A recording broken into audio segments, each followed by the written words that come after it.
Wrapper വേടനെതിരായ ബലാത്സംഗ കേസിന്റെ അന്വേഷണം പ്രാഥമിക ഘട്ടത്തിലെന്ന് Kochi city police commissioner Putta Vimaladitya. സാമ്പത്തിക ഇടപാടുകളും പരാതിയിലുണ്ട്. സാക്ഷികളുണ്ട് എന്നാണ് പരാതിക്കാരിയായ യുവതിയുടെ മൊഴി. ഒരാൾ മാത്രമാണ് നിലവിൽ പരാതി നൽകിയിട്ടുള്ളതെന്നും അദ്ദേഹം അറിയിച്ചു.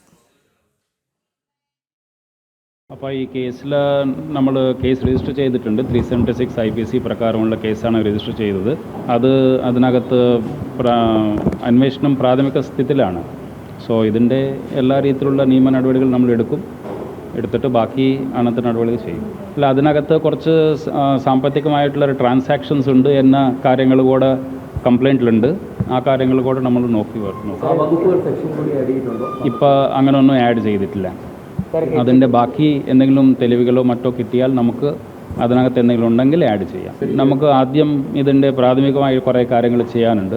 അതെല്ലാം ചെയ്തിട്ട് ശേഷം നമ്മൾ ആവശ്യമുള്ളത് ചെയ്യാം. കാര്യങ്ങൾ കുറച്ച് പേർക്ക് അറിയുമെന്ന് അവർ പറയുന്നുണ്ട്.